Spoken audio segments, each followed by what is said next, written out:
کسی کے زندہ جائنا میں آپ سب کو سلام. کھٹی میٹھی باتوں کے ساتھ میں ہوں آپ کا اینکر پرسن پاسن ندیم سلیم اور آپ دیکھ رہے ہیں پروگرام آمنے سامنے.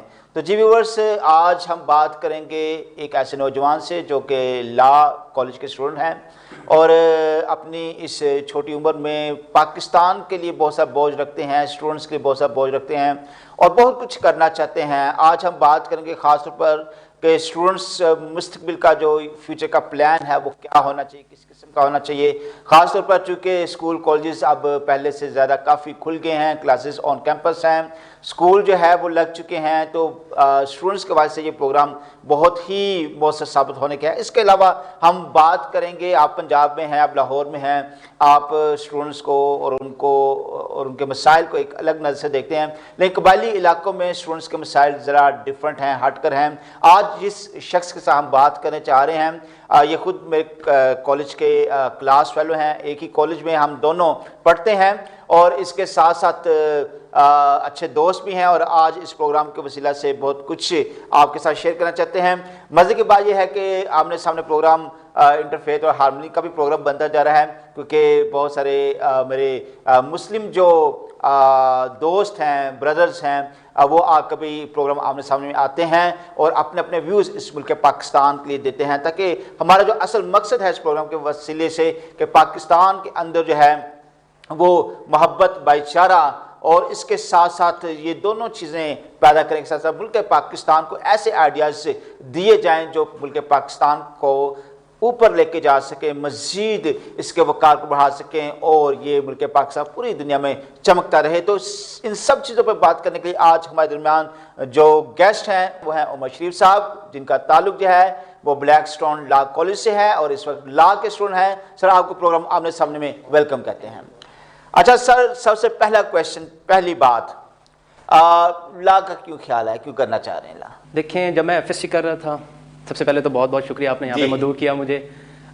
دوسری بات یہ کویشچن آپ نے کیا کہ لا میں کیوں کر رہا ہوں. جی, میں FSC جب کر رہا تھا تو میرا مائنڈ تھا کہ میں MBBS کروں گا, ڈاکٹر بنوں گا. تو ڈاکٹر بن کے یہ سوچا کہ ہیومن رائٹس کے لیے تو کام کر سکتے ہیں, ڈاکٹر ماشاءاللہ سے پاکستان میں بہت زیادہ ہیں ویسے بھی. تو یہ کہ کیوں نہ, جی بالکل بالکل, تو یہ کہ کوئی ایسا کام کیا جائے جو کہ ہماری آنے والی جنریشن کے لیے کچھ بن سکے. ٹھیک ہے, کیونکہ ہماری جو لوور کلاس ہے وہ بہت نیچے جا چکی ہے, کیونکہ ورلڈ اگر لیول پہ دیکھا جائے تو اسٹڈیز کے حوالے سے, ٹیکنالوجی کے حوالے سے, لا کے حوالے سے بھی کہہ سکتے ہیں, تو ایسے ایسے لا آ چکے ہیں جو ہمیں ابھی تک پتہ ہی نہیں ہے. ٹھیک ہے, تو لا میں رہ کے میں نے یہ سوچا کہ فیوچر میں اپنے علاقے کے لیے, اپنے پاکستان کے لیے رول آف لا, ہمارے لا تو بن جاتے ہیں لیکن امپلیمنٹ نہیں ہوتے, تو اس وجہ سے میرا یہ مقصد ہے کہ لا کی فیلڈ میں جا کے اپنا جتنا ہو سکے اپنے ملک عوام کے لیے کچھ کر سکوں. That's wonderful. اصل میں ایسی سوچ بہت کم لا کے اسٹوڈنٹس میں میں دیکھتا ہوں. اکثر جو لا کے بچے ہیں وہ کہتے ہیں کہ جتنا ہم لا کریں گے اچھا کما سکے.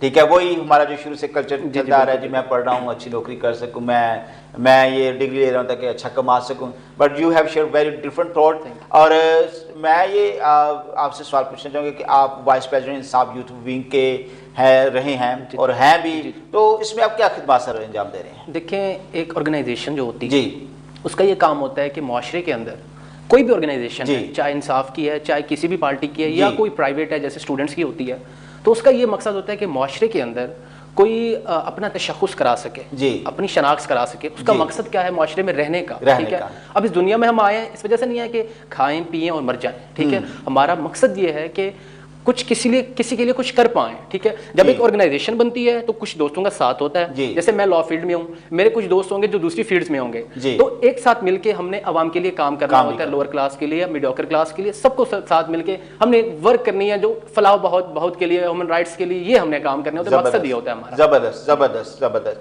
اچھا, آپ اسٹوڈنٹس کے لیے کیا فیوچر پلان دیکھتے ہیں؟ آپ کے اندر جو بصیرت ہے, ٹھیک ہے, وہ ایک اسٹوڈنٹس والی تو نہیں لگتی مجھے, وہ ایسے لگتا ہے کہ ایک میں پارلیمنٹیرین سے بات چیت کر رہا ہوں. ٹھیک ہے, اور خدا آپ کو اس جگہ پہنچائے بھی. میری دعا ہے آج اس پروگرام کے وسیلہ سے اسٹوڈنٹس کے لیے بڑا بوجھ رکھتے ہیں, اسٹوڈنٹس کے لیے فیوچر پلان کیا رکھتے ہیں؟ دیکھیں, پہلے میں آ جاتا ہوں پاکستان لیول پہ کہ پاکستان کے اسٹوڈنٹس اب کس سٹیج پہ ٹھہرے ہیں. ٹھیک ہے, اگر ورلڈ لیول پہ دیکھیں تو میں کہتا ہوں سب سے لوور کلاس پہ پاکستان کے اسٹوڈنٹس ٹھہرے ہوئے ہیں. اس کی وجہ سب سے یہ ہے کہ ایجوکیشن ڈپارٹمنٹس اپنا کام نہیں کر رہے. ٹھیک ہے, ایجوکیشن, اب دیکھیں پاکستان میں بجٹ آئی تھنک جو ہے نا 10 to 15% دیا جاتا ہے بجٹ کا ایجوکیشن کو, لیکن حالانکہ اگر کسی معاشرے کے اندر تعلیم نہیں نہیں ہوتی جی. تو وہاں پہ شعور کی کمی ہو جاتی ہے. بالکل. جب تعلیم نہیں ہوتی تو ادب نہیں ہوتا, جب ادب نہیں ہوتا تو معاشرے کے اندر اخلاقیات ختم ہو جاتی ہیں. تو بات یہ ہے کہ اسٹوڈنٹ معاشرے کے اندر ریپرزینٹ کرتے ہیں اپنی کنٹری کو, ورلڈ لیول پہ ریپرزینٹ کرتے ہیں کہ یہ معاشرہ کیسا ہے ان کا, پاکستان کا معاشرہ کیسے ہے. تو فیوچر پلاننگ کے لیے اسٹوڈنٹ کو خود سوچنا چاہیے کہ میں کیسے جی رہا ہوں زندگی, مجھے کیسے جینی چاہیے. ٹھیک ہے, میں بات کروں ساؤتھ پنجاب کی اگر, کیونکہ میرا تعلق ہے ڈی جی خان سے, تو وہاں کے اسٹوڈنٹس اس چیز کو بہت کم سوچتے ہیں, کیونکہ ہمارے لوگوں کی سوچ کیا ہے کہ پڑھنا ہے, ٹھیک ہے, جاب لینی ہے, کمانا ہے, نام بنانا ہے, اور کچھ نہیں, اور کچھ نہیں. یہ نہیں سوچتے کہ ہم نے کسی ملک کے لیے اپنے لیے کچھ کرنا ہے, اپنے لیے اپنا نام بنانا ہے. ٹھیک ہے, صرف کہ جاب لی اور بیٹھ کے سائڈ پہ کھانا ہے, بس یہ سب کچھ ان کی سوچ ہے. تو یہ ہے کہ فیوچر پلاننگ میں اس وجہ سے یہ اس پہ ورک کرتا رہتا ہوں. جب آرگنائزیشنز ہوتی ہیں تو میں یہ کہتا رہتا ہوں کہ ایک اسٹیٹ کا کام ہے کہ ایسے فیوچر پلانس کریں, پروگرامنگ کریں, تاکہ لوگوں تک پہنچیں کہ اب ہمارے جو ڈی جی خان کے ہیں یا ٹرائبل ایریا کے اسٹوڈنٹس ہیں وہ اکثر سیکنڈ ایئر کے بعد اسٹڈیز چھوڑ دیتے ہیں. کیوں چھوڑتے ہیں بھائی؟ ایم بی بی ایس میں ان کا میرٹ نہیں بنا, انجینئرنگ میں ان کا میرٹ نہیں بنا, تو ان کو دوسرے انسٹیٹیوٹس کا پتہ ہی نہیں ہے. جب آپ سب انسٹیٹیوٹ میں جا کے ورکنگ کریں گے تب آپ کو پتہ چلے گا میرا فیوچر پلان کیا ہے. تو یہ میں یہ گورنمنٹ کو یہ کہنا چاہوں گا, ریکویسٹ ہے میری کہ پروگرامنگ کے لیے اسٹوڈنٹ کاؤنسلنگ کریں, ہر اسٹوڈنٹ کو بتایا جائے کہ یہ ڈاکٹر کی اور انجینئرنگ کی فیلڈ دو نہیں بچی صرف, پورے آپ اسٹڈیز حوالے سے دیکھیں تو بہت سارے پروگرام ہیں. اچھا, یہ یہاں پہ میں بات کروں گا, پہلے وہ آپ کی اس بات سے مجھے اپنا بچپن یاد آ گیا. کلاس میں شروع میں جب بھی کوشچن پوچھا تھا آپ کیا بننا چاہیں گے, جی ڈاکٹر, جی ڈاکٹر, بالکل ایسے ہی. تو یہ واقعی آپ نے بات ٹھیک کی ہے کہ ان دو چیزوں سے ہٹ کر بہت زیادہ فیلڈز ہیں, ہزاروں فیلڈز ہیں. اچھا, یہ حکومت جو ہے آپ کے خیال میں اسٹوڈنٹس کاؤنسلنگ کیسے کر سکتے ہیں؟ اسٹوڈنٹ کاؤنسلنگ کیسے کر سکتی ہے؟ سب سے پہلے وہ سرویز کرے کہ کن علاقوں میں تعلیم کی کمی ہے. تقریباً میں کہتا ہوں کہ ٹرائبل ایریا جو بھی ہیں ان کے 70 سے 80% اسٹوڈنٹس اسکول نہیں جاتے. اسکول جاتے بھی ہیں تو وہ جو میں نے بات کی نا کہ وہ سیکنڈ ایئر کے بعد چھوڑ دیتے ہیں, میٹرک کے بعد چھوڑ دیتے ہیں. ٹھیک ہے, جو بچے اسکول نہیں جاتے ان کو سکھایا جائے کہ اسکول جانا, کسی یونیورسٹی جانا لازمی نہیں ہے کہ آپ کسی پیسہ کمانے کے لیے یا معاشرے میں نام بنانے کے لیے, کیونکہ تعلیم جب آپ کے پاس نہیں ہے تو آپ کسی کو کمپیٹ ہی نہیں کر سکتے. ٹھیک ہے, معاشرے میں آپ کیسے کسی سے بات کر سکتے ہیں. ٹھیک ہے, تو یہ ہے کہ ہر ادر کنٹریز میں بھی یہ ہوتا ہے. ٹھیک ہے, یورپین کنٹریز میں یہ ہوتا ہے. ٹھیک ہے, جہاں پہ ٹرائبل ایریاز ہیں وہاں کے جو ایجوکیشن ڈپارٹمنٹس ہیں جن کو گورنمنٹ پے کرتی ہے, تو یہ ان کا حق بنتا ہے کہ وہ ایسے علاقوں کو سروے کرے, اپنی ٹیم بھیجے. ٹھیک ہے, ایز اے موٹیویشنل اسپیکرز بھیجے کہ ان کو سمجھایا جائے کہ تعلیم کیوں ضروری ہے. ٹھیک ہے, اس وجہ سے یہ. اچھا, یہاں پہ ایک بڑا اہم سوال ہے کہ جیسے ساؤتھ پنجاب میں آپ نے بتایا کہ 70-80% بچے اسکول ہی نہیں جاتے, اگر جاتے بھی ہیں تو اتنی جاری نہیں رکھ پاتے. اب 70-80% بچے اسکول کیوں نہیں جاتے, اس کے پیچھے کیا وجہ ہے؟ کیا وہاں پہ اسکول کالجز نہیں ہیں, یا وہاں کی مینٹیلٹی ہے, یا کچھ اور پریشرز ہیں؟ بالکل آپ نے صحیح سوال کیا ہے. جی, میں آپ کو بتاؤں, اب جو ولیج ہوتا ہے, ایک گاؤں ہوتا ہے, ایک تقریباً 10 سے 15 گاؤں کا ایک اسکول بنایا جاتا ہے جس کو ہم کہتے ہیں پرائمری اسکول. ٹھیک ہے, پرائمری اسکول میں یہ ہوتا ہے پلے گروپ سے لے کر 8 تک پڑھایا جاتا ہے بچوں کو. ٹھیک ہے, اور وہاں کے جو لوور کلاس کے لوگ بھی ہیں وہ بھی اس چیز کو عیب سمجھتے ہیں کہ یار ان اسکول میں بچوں کو نہیں پڑھانا, گورنمنٹ کے اسکول نہیں پڑھانا. کیونکہ گورنمنٹ نے جب آپ کو ادارہ دیا ہوا ہے تو آپ ادارہ تو بنا دیتے ہیں گورنمنٹ کی طرف سے, تو اس کا چیک اینڈ بیلنس کون کرے گا؟ ایک پرنسپل بیٹھا ہے کہ نہیں بیٹھا؟ ایک کلاس, یہ پچھلے دنوں میں ہم نے دیکھا کہ ایسے اسکول بھی رہے جو بند ہیں لیکن سروس جا رہی. بالکل بالکل بالکل یہی بات ہے, چیک اینڈ بیلنس. جب آپ نے اسکولس تو بنا دیے ہیں, آپ ان اسکولس کی چیک اینڈ بیلنس کریں کہ بچوں کو پڑھایا کیا جا رہا ہے, نصاب میں کیا پڑھایا جا رہا ہے, جو گورنمنٹ کی طرف سے نصاب ملا ہے کیا اس کی امپلیمنٹیشن ہو رہی ہے اس کے اندر. تو اس وجہ سے وہ بچے جاتے ہی نہیں ہیں. پرائیویٹ اسکولس کی فیس افورڈ نہیں کر سکتے, سرکاری اسکول میں کہتے ہیں کہ کرائٹیریا ہی اتنا کم ہے, بچے کو بھیجنے کی ضرورت ہی نہیں, تو اس وجہ سے وہ کیا کام میں لگا دیتے ہیں اپنے. بالکل. اچھا, آپ عمر صاحب, مجھے نہیں تھا پتا کہ آپ اتنے میچیور ہیں باتوں میں, عمر میں نہیں, باتوں میں آپ اتنے میچیور ہیں. ساؤتھ پنجاب میں تعلیمی بنیادوں پر بحالی کے لیے ٹھیک ہے کیا اقدامات ہونے چاہیے؟ آرگنائزیشن اب بحالی کے لیے میں بتا رہا ہوں, اب جو ایک اسکول جو منسٹر ہے ایجوکیشن کا, ٹھیک ہے, وہ ہوتا ہے ایک کنٹری لیول پہ ہوتا ہے, پھر اس کے اندر ایڈوائزرز ہوتے ہیں نیچے, ٹھیک ہے, سٹی لیولس پہ ہوتے ہیں, تو ان کو ایک کمیٹی بنانی چاہیے. ٹھیک ہے, کور کمیٹی بنائیں, کیونکہ وہ ہر ادارے کو دیکھیں. ٹھیک ہے, ہر سٹیز کو دیکھیں, کن سٹیز میں اب لاہور میں بیٹھے ہم. ٹھیک ہے, لاہور میں اچھی تعلیم ہے, اچھے اسکولز ہیں. ٹھیک ہے, گورنمنٹ بھی اتنے پیارے اسکولز بنے ہوئے میں نے خود دیکھے ہیں, وزٹ کیے ہیں. لیکن ہمارے علاقوں میں چلے جائیں ساؤتھ پنجاب میں, ٹھیک ہے, وہاں پہ بے حال ہیں وہ گورنمنٹس کے ادارے, دیکھنے کے بھی نہیں ہیں. تو ان کو چاہیے کہ وہ علاقوں کا وزٹ کریں. ٹھیک ہے, چیک اینڈ بیلنس کریں, کمیٹیاں بنائیں, ہر سٹیز پہ علیحدہ علیحدہ مختص کی جائیں کہ وہ ان کو چیک اینڈ بیلنس کریں اور تعلیمی معیار اچھا بنائیں. زبردست. اچھا, مجھے یہ بتائے گا عمر, ان علاقوں میں جیسے کہ آپ نے بتایا کہ تعلیمی سہولیات بھی بہت کم ہیں, اور جو تعلیم کی شرح ہے وہ بھی کم ہے, زیادہ تر بچے اسکول نہیں جاتے. اچھا, اگر آپ کو خدا موقع دے ایم این اے بننے کا, پہلا اسٹیپ کیا لیں گے وہاں پر آپ؟ پہلا اسٹیپ کہتے ہیں کہ 2 چیزیں چاہیے ہوتی ہیں. جی. ایک اسٹیٹ کا کام ہے اپنی عوام کو 2 چیزیں دینا, 2 سے 3 چیزیں جو فنڈامنٹل رائٹس میں آتی ہیں, ٹھیک ہے, جیسے صحت, تعلیم, ٹھیک ہے, یہ 2 ادارے وہ ہیں, ٹھیک ہے. ہمیں روڈ نہیں چاہیے, ہمیں کوئی خوبصورت بلڈنگز نہیں چاہیے, ہمیں وہ ادارے چاہیے جو ہمارے لیے فیوچر پلان میں کچھ کام کر سکیں, ٹھیک ہے, ہمیں فیوچر میں کام آ سکیں, ٹھیک ہے. میں ایسے ادارے بناؤں گا جو ورکنگ کریں گے سب سے زیادہ کاؤنسلنگ پہ, کہ ایک اسٹوڈنٹ سیکنڈ ایئر کے بعد اپنی فیلڈ میں جا کے کیا کر سکتا ہے اور اپنی ڈگری کرنے کے بعد کیا فرائض سر انجام دے سکتا ہے. سب سے پہلے میں ایسے ادارے بنانا چاہوں گا, ٹھیک ہے, وہ اسٹوڈنٹ کو کاؤنسلنگ دیں گے. اس کے بعد سب سے بڑا مسئلہ جو صحت کارڈ ابھی بنایا عمران خان صاحب نے, وہ بہت ہی پیارا بنایا ہے, تو اس حوالے سے میں کچھ نہیں کہنا چاہوں گا, ابھی تو وہ صحیح جا رہا ہے صحت کا ڈپارٹمنٹ. تعلیم کے حوالے سے بہت زیادہ ضرورت ہے کہ چیک اینڈ بیلنس ہونا چاہیے اور ادارے بننے چاہیے. تو کیا بجٹ کیا ہے ساؤتھ پنجاب میں, تعلیم بجٹ کیا ہے ساؤتھ پنجاب کا بجٹ آپ بتا رہے ہیں؟ بجٹ جو نیشنل لیول پہ ہوتا ہے میں نے آپ کو بتایا 10 سے 15% ہے, اور اس میں آ کے ساؤتھ پنجاب میں میرے خیال میں 2 سے 3% آ کے بچتا ہوگا اگر صوبوں میں تقسیم کیا جائے. تو اس حوالے سے بھی ضروری ہے کہ ساؤتھ پنجاب کو سیپریٹ کیا جائے, کیونکہ ساؤتھ پنجاب اگر آپ کا علاقہ آپ کو ورلڈ رینکنگ پہ ایگریکلچر لیول پہ ایک اسٹرانگ پوزیشن میں لے کے آتا ہے, تو اس کا اتنا بھی حق نہیں بنتا کہ اس کو علیحدہ ایک پلیس دی جائے, اس کو علیحدہ بجٹ دیا جائے, علیحدہ اس کے آفیسز ہونے چاہیے. تو ایک ساؤتھ پنجاب کے اسٹوڈنٹ کو کوئی مسئلہ ہے تو وہ ادھر لاہور میں ہے سیکریٹریٹ میں اپنا مسئلہ حل کرانے. تو مین مسئلہ یہ ہے کہ اس کو پوزیشن دینی چاہیے اس کی اپنی. اچھا, یہ چونکہ قبائلی علاقوں کے طلباء کے مسائل مختلف ہیں پنجاب کے طلباء کے کنٹیکس میں, ٹھیک ہے, تو زیادہ تر کس قسم کے مسائل درپیش ہیں طلباء کو؟ کچھ ایک تو آپ نے آئیڈینٹیفائی کر دیا اپنی باتوں میں ہی, فردر میں سننا چاہوں گا قبائلی علاقے کے بچوں, پنجاب کے بچے بھی سن لیں کہ قبائلی علاقے کے بچے کے مسائل کیا ہوتے ہیں. سب سے بڑا مسئلہ دیکھیں جی, اب D G Khan medical college بنا ہوا ہے. جی, D G Khan medical college تو ہمارے جو ریسنٹلی پچھلی پاسٹ گورنمنٹ کے تھے, میں کرٹیسزم نہیں کر رہا, انہوں نے ایک ادارہ تو بنا دیا میڈیکل کالج کے نام سے, ٹھیک ہے. اب اس کی جو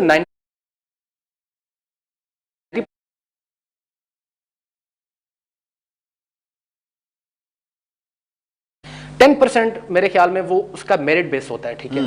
جب آپ ایک ادارے کو, آپ ایک علاقے کو اس کا کرائٹیریا میسر نہیں کر رہے ہیں ایجوکیشن کا, تو آپ کا حق بنتا ہے کہ اس انسٹیٹیوٹ میں اس کا کوٹا مختص ہونا چاہیے, ٹھیک ہے. اب غازی یونیورسٹی ہے, ٹھیک ہے, ایسے ادارے بنے ہوئے ہیں لیکن وہاں پہ ہمارے بلوچ اسٹوڈنٹس ہو گئے, ٹھیک ہے, سریکی اسٹوڈنٹس ہو گئے, ان کے لیے جگہ ہی نہیں ہے. تو میں ریسنٹلی میں نے میڈیکل کالج میں وزٹ کیا ڈی جی خان میں, مجھے ایک بچہ بھی, بہت کم بچے سریکی ملے اور بلوچ ملے, حالانکہ ان کے اپنے شہر کا میڈیکل کالج ہے.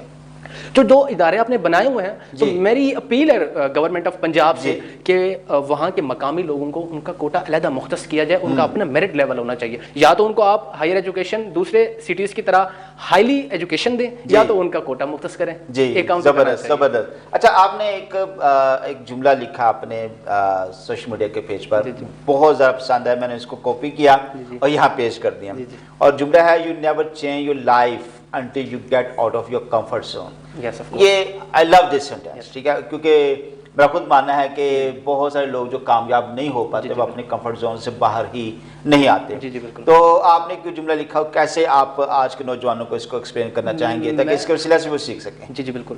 دیکھیں آج کل کا جو اسٹوڈنٹ ہے نا, وہ آپ ہمارے کالج میں دیکھتے ہوں گے, دوسرے کالجز میں, صبح ایک اسٹوڈنٹ کا روٹین آج کل یہ بن چکی ہے کہ رات کو اس نے 2 بجے سونا ہے, صبح 12 بجے اٹھنا ہے, آ کے 1-2 لیکچر لینے ہیں, پھر جا کے دوستوں کے ساتھ ملنا ہے, اور اس نے کیا کرنا ہے, سو جانا ہے. ٹھیک ہے, ایک لیڈر, ایک انسپائریشن اگر کسی کے لیے بننا ہے, تو آپ کو ایک ایسی روٹین بنانی ہوگی, ٹھیک ہے, جیسے ورلڈ لیڈرز بنے ہیں, کہ آپ کیوں, ہم نے کیوں نہیں بن سکتے, ندیم بھائی آپ کیوں نہیں بن سکتے, میں کیوں نہیں بن سکتا, ٹھیک ہے, کیا انسان کوئی انسان سے الگ تھوڑی نہیں ہے. جی بالکل, یہ جملہ زبردست ہے کہ میں کیوں نہیں. تو اپنے لیے اپنے اندر ایک اپنے خود سے جنگ لڑیں, ٹھیک ہے. 3 انسان کے فیس ہوتے ہیں, 3 انسان, ایک دوستوں کے ساتھ ہوتا ہے کہتے ہیں, ایک گھر کے ساتھ ہوتا ہے, ایک اپنے خود ضمیر کے ساتھ ہوتا ہے. انسان اپنے ضمیر سے پوچھے کہ میں کس مقصد کے لیے اس دنیا میں آیا ہوں, تو ضمیر اس کو خود ہی جواب دے گا کہ آپ کس سمت جا رہے ہیں. تو اپنی سمت چینج کریں, اپنی کوئی ڈائریکشن بنائیں, اپنے گول. یہ زبردست عمر بات کی. ویورز, یہاں سے میں ایک چیز یاد آئی ہے اور میں ضرور آپ کے ساتھ ایکسپلین کرنا چاہوں گا. ہمارے یہ نیچر ہے, یہ فطرت ہے کہ اگر ہم چاہتے ہیں کہ کچھ معاشرے کے اندر وقوع پذیر ہو, تو ہم ایک دوسرے کو دیکھتے ہیں اور ہم دیکھتے ہیں کہ یا تو زیادہ بہتر کام کر پائے گا یا فلاں یہ کام شاید کر پائے, لیکن آپ اپنے آپ کو کبھی نہیں دیکھتے. اور تیسرے انسان کی جو انہوں نے بات کی ہے ضمیر کے, جو ہمارا اپنا ضمیر ہے, کبھی اس سے بھی بات کر کے دیکھیے گا. ایسے پتہ نہیں کتنے ہزاروں لاکھوں ٹیلنٹ ہیں جو اپنے آپ کو آئیڈینٹیفائی کیے بغیر آج زمین کے نیچے دفن ہو گئے ہیں. تو میں یہ کہتا ہوں کہ اب change the way you are thinking, اپنی زندگی میں اپنے سوچنے کے طریقہ کار کو تبدیل کریں، اپنے اندر کے انسان کو جانچیں، آپ کو پتا کہ حضرت داؤد کیا کہتے تھے کہ آئے خدا تو نے مجھے کتنا زبردست بنایا ہے، because he new himself what he was, وہ اپنے آپ کو پہچانتا تھا. اور دیکھیں کہ وہ کیسی ایک دنیا کے لیے عظیم ایک ایگزامپل، ایک شخصیت کے طور پر آج بھی جانے پہچانے جاتے ہیں. تو ریکگنائز یور سیلف. ایک سٹوری عمر صاحب آپ کی اجازت سے میں ویورز کو سنا چاہوں گا. ایک شخص جو تھا وہ سیر کرتا کرتا، بہت امیر شخص، بہت دولتمند شخص، سیر کرتا کرتا وہ بارڈر کے پاس پہنچ گیا. تو فوجیوں نے عمر صاحب پوچھ لیا بھائی تم کون؟ اچھا اس نے اس کو سنا، چند لمحوں کے لیے سنا، اپنے پرس نکالا اور پیسے وہ کچھ فوجیوں کو دے دیے. تو فوجیوں نے کہا بھئی ہم رشوت نہیں لیتے، ہم آپ سے پوچھ رہے تم کون اور تم ہمیں پیسے نکال کے دے رہے ہو، تو بتاؤ تم کون ہو. اس نے دوبارہ پرس نکالا، پیسے نکالے اور فوجیوں کو دے دیے. کہتا ہے عجیب پاگل بندہ ہے، ہم پوچھ رہے ہیں کہ تم کون، تم پرس نکالتے ہو، پیسے نکالتے ہو، ہمیں دے دیتے ہو. تو اس نے کہا ایکچولی میں اتنا امیر شخص ہوں، پہلے کا پیسہ موجود ہے اور اپنی زندگی بسر کر رہا ہوں، لیکن کبھی میں نے یہ سوچا نہیں ہے کہ میں کون ہوں اور میں کیا کیا کر سکتا ہوں. یہ آج فرسٹ ٹائم آپ کے سوال سے میرے اندر ایک احساس پیدا ہوا. تو اپنے آپ کو پہچاننے کا میں یہ سمجھتا ہوں کہ سب سے بیسٹ ذریعہ یہی ہے کہ ہم اپنے ضمیر سے بات کریں کہ میں یہ کام کر سکتا ہوں. لٹرلی میں نے بھی اپنی زندگی میں بہت سارے ایسے کام کیے جو میں سمجھتا تھا کہ میں نہیں کر سکتا، کوئی دوسرا کر سکتا ہے، لیکن وہ الٹیمیٹلی میں نے کیے اور کر کے دکھائے، اس میں کامیابی بھی حاصل کی. اچھا سر، کالجز کے اندر اسٹوڈنٹ یونین کا جو امیج ہے وہ بہت برا اثر ہے کہ یہ بدماشیاں کرتے رہے ہیں، یہ ایسا ہوتا رہا، یہ فلان چیزیں ہوتی رہی ہیں. اچھا میں اب چونکہ کالجز کے اندر بین ہے، ٹھیک ہے، میں آپ سے یہ سوال پوچھنا چاہوں کہ کالجز کے اندر اسٹوڈنٹ یونین کی بحالی کے کیا کیا آپ سمجھتے ہیں کہ فائدے ہو سکتے ہیں؟ سب سے پہلے تو میں اسٹوڈنٹس کو یہ چیز بتانا چاہوں گا کہ ایک آرگنائزیشن اس چیز کا نام نہیں ہے کہ آپ کسی سے جھگڑا کریں، فساد کریں، ٹھیک ہے. ایک چیز یہ بتانا چاہوں گا کیونکہ ہر ادارے میں ہر جگہ میں ہر قسم کے لوگ ہوتے ہیں، ہر قسم کے لوگ پائے جاتے ہیں، ٹھیک ہے. اب کچھ اسٹوڈنٹس ایسے بھی ہیں جو اچھی سوچ رکھتے ہیں، کچھ اسٹوڈنٹس ایسے بھی ہیں جو اس چیز کو نیگیٹو لے کے جاتے ہیں. تو جب اسٹوڈنٹ آرگنائزیشنز ریسٹوریشنز ہوں گی، میری یہ امید ہے کہ انشاءاللہ اب پاکستان میں اسٹوڈنٹس کو اتنا سمجھ آ چکی ہے، کیونکہ جب اسٹوڈنٹس کے پاس بالکل کوئی شک جی، تو بالکل جب ان کے پاس پاور آتی ہے تو وہ جو بات ہے نا، جب معاشرے میں ایک طالب علم کو ریپرزینٹ کرے گا، تو میں کہتا ہوں کہ جب ایوان بالا میں اب سرداری نظام سے نکلیں گے، ٹھیک ہے. اب خود دیکھیں سرداری نظام ہے ایوان بالا میں، ہماری طرف سے تو میجورٹی یہی ہے، ٹھیک ہے. تو ایک اسٹوڈنٹ، میں کہتا ہوں کہ اسٹوڈنٹ کو ریپرزینٹ کرنا چاہیے. آرگنائزیشن کا یہ مقصد ہونا چاہیے کہ ہائی لیول پہ جب آپ کا ایک قانون بنایا جاتا ہے، آپ کے لیے کوئی پالیسی بنائی جاتی ہے، تو آپ کا کوئی سردار کیوں بناتا ہے، ٹرائب کا قبیلے کا سردار کیوں بناتا ہے، کوئی بزنس مین ہی کیوں بناتا ہے، آپ اپنا لا کیوں نہیں بناتے، اپنی پالیسی خود کیوں نہیں بناتے؟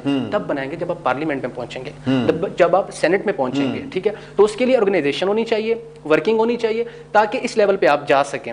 دوسری بات میں یہ کہنا چاہوں گا کہ جب قبائلی علاقوں میں سردار کیوں اس چیز پہ ورک نہیں کرتے ایجوکیشن پہ، کیونکہ جب قبائلی سسٹم ہے وہاں بالکل وہ ایجوکیشن ڈپارٹمنٹس پہ کیوں کام نہیں کرتے؟ اس وجہ سے کام نہیں کرتے کہ اگر انہوں نے اپنے لوگوں کو تعلیم دے دی تو وہ ان کے برابر کھڑے ہو جائیں گے. تو وہ ان کو وہ چیزیں میسر نہیں ہوں گی جو اب ہو رہی ہیں، گورنمنٹ کی طرف سے عیاشیاں ہو رہی ہیں جو ان کی. تو اس وجہ سے اسٹوڈنٹس اپنی ریپرزینٹ خود کریں، ایک کسان اپنے آپ کو خود ریپرزینٹ کرے، ہر قسم کا بندہ اپنے آپ کو خود ریپرزینٹ کرے ہائی لیول پہ، تاکہ اپنے لیے اچھی پالیسیز ڈپارٹمنٹس بنا سکیں. اس وجہ سے یہ مقصد ہے میرا کہ اسٹوڈنٹ اپنے آپ کو خود ریپرزینٹ کریں ہر ڈپارٹمنٹ میں. اس کو کسی کی ضرورت نہ ہو، ایم پی کی ضرورت نہ ہو، نہ ایم این اے کی ضرورت ہو، وہ کسی ڈپارٹمنٹ میں جائے، وہ خود اپنا کام کروائے. That's wonderful. عمر صاحب بہت بہت شکریہ آپ کی قیمتی وقت آج کے پروگرام کے لیے. اس سے پہلے کہ آج کا پروگرام ختم کریں، جتنے اس وقت خاص طور پر نوجوان بچے دیکھ رہے ہیں، خاص طور پر اسٹوڈنٹس لوگ جو ہیں، کیا آج پیغام ان کو دینا چاہیں گے آپ؟ میرا پیغام اسٹوڈنٹس کے لیے یہ ہے کہ آپ جس فیلڈ میں بھی جائیں، آپ جس جگہ پہ بھی جائیں، آپ کی سوچ یہ ہونی چاہیے کہ میں نے کوئی اچھا کام کرنا ہے، کوئی معاشرے میں ایسا اچھا کام کرنا ہے جس سے کسی کو فائدہ ہو سکے. بس میں آپ کو ایک اسٹیو جابس کی ایگزامپل دیتا ہوں، ٹھیک ہے. ریسنٹلی ان کی ڈیتھ ہوئی ہے، جو ایپل کے کمپنی کے مالک ہیں. تو ان کی جب ڈیتھ ہوئی ہے تو وہ پہلے کہتے ہیں کہ جب مجھے پتہ چلا کہ میری اب موت قریب ہے تو مجھے ہر چیز کی خوشی اور غمی کا احساس ختم ہو گیا، ٹھیک ہے. مجھے پھر یہ سوچنا تھا کہ میں کسی کے لیے کچھ اچھا کر سکوں. تو آپ سوچیں کہ وقت بہت کم ہے, کسی کے لیے اچھا کرنے کی سوچیں بس. میرا یہ پیغام ہے. زبردست زبردست. تھینک یو سو مچ عمر شریف, آپ نے بہت زبردست باتیں کی ہیں, اور میری دعا ہے کہ خدا آپ کو جو ہے وہ ایوانوں تک بھی پہنچائے. لیڈرشپ کوالٹیز آپ کے پاس بھی موجود ہیں, آپ کے اندر بھی موجود ہیں, آپ کی باتوں سے بھی ہمیں پتہ چلا. ویورز, جو باتیں آج قابل غور تھی, خاص طور پر عمر شریف صاحب کے ساتھ جو ہم نے آج کی ہیں, جو زیر بحث تھی, وہ یہ تھیں کہ ہمیں جو ہے وہ اسٹوڈنٹس کو بھی امپاور کرنا ہے. اور آج کا جو طالب علم ہے وہ مثبت سوچ کا مالک ہے. آج کا طالب علم اپ گریڈڈ ہے, بہت چینج ہے. ان کو امپاور کیا جائے تاکہ بہت ساری چیزیں جو ہے وہ اپنی زندگی میں اس کو لیڈ کرتے ہوئے ملک پاکستان کے لیے وہ روشنی کا جو ہے وہ باعث بن سکے. اور اس کے ساتھ ساتھ آج جیسے کہ ہم نے بات کی کہ جو اسٹوڈنٹس کا جو فیوچر پلان ہے اس کے متعلق جو انہوں نے بات کی, اس حوالے سے مجھے پتا ہے کہ آپ کے ذہن میں بھی بہت سے سوالات ہوں گے, جنم لے رہے ہیں. کوئی بھی اگر آپ کے ذہن میں سوال ہیں تو واٹس ایپ کا یہ نمبر آپ کی اسکرین پر موجود ہے, آپ ضرور ہم سے پوچھے گا, میں اور عمر ضرور مل کر آپ کے سوال کا دیں گے جواب. اور اس کے ساتھ ساتھ ایک بات جو کہ ان کی باتوں سے ایک بہت ہی اہم سبق ملک پاکستان کے لیے, ہم سب کے لیے بھی ہے, وہ یہ ہے کہ جو تعلیم ہے وہ کسی بھی کنٹری کو امپاور کرتی ہے. تعلیم ہی جو ہے وہ کسی ملک کو آگے لے کے جاتی ہے. تعلیم ہی کسی معاشرے کو نمایاں اور پرروشن کرتی ہے, اور تعلیم ہی کسی معاشرے کو پرروشن کرتی ہے. اور تعلیم ہی کے وسیلہ سے جو ہے وہ ہم ستاروں پر کمر بھی باندھتے ہیں, اور تعلیم کے وسیلہ سے ہی ہمیں اپرچونٹیز کو انجوائے کرنے کا موقع ملتا ہے. کہ جیسے انہوں نے کہا کہ قبائلی علاقوں میں اسی چیز سے بہت سے لوگوں کو محروم رکھنے کی کوشش کی جاتی ہے. تو میں ضرور کہوں گا پیرنٹس خاص طور پر جتنے دیکھ رہے ہیں, جہاں کہیں بھی ہیں, جیسے بھی ہیں, کسی بھی علاقے میں رہتے ہیں, اپنے بچوں کو تعلیم ضرور دلوائیں. آج کل تو یوٹیوب سے بھی تعلیم کا آغاز جو ہے وہ کیا جا سکتا ہے. اگر آپ کے نزدیک کوئی اسکول نہیں یا اسکول ابھی بھیج نہیں سکتے, لیکن علم کا آغاز تو گھر ہی سے جو ہے وہ شروع ہو جاتا ہے. تو جی ویورز, اگر آپ اس پروگرام کو دیکھ رہے ہیں, لائک کر رہے ہیں, تو ہمارے یوٹیوب کا چینل آمنے سامنے ضرور لائک کیجیے گا, سبسکرائب کیجیے گا, تاکہ یہ پروگرام اور آنے والے پروگرام بھی آپ دیکھ سکیں. اور اس کے ساتھ ساتھ ضرور پاسٹر عمر فضل کو, سسٹر ندا انور کو, اٹرنل لائف اور آج ٹی وی کی ٹیم کو بھی اپنی دعاؤں میں یاد رکھے گا. اور ونس مور ٹائم عمر شریف, آپ کے قیمتی وقت کا بہت بہت شکریہ. ویورز, اگلے ہفتے ایک نئے مہمان کے ساتھ اور بہت سے مختلف سوالات کے ساتھ آپ سے ہوگی دوبارہ ملاقات. تب تک کے لیے اپنے اینکر پرسن پاسٹر ندیم شریف کو اجازت دیجیے گا. خدا حافظ. پاکستان زندہ باد.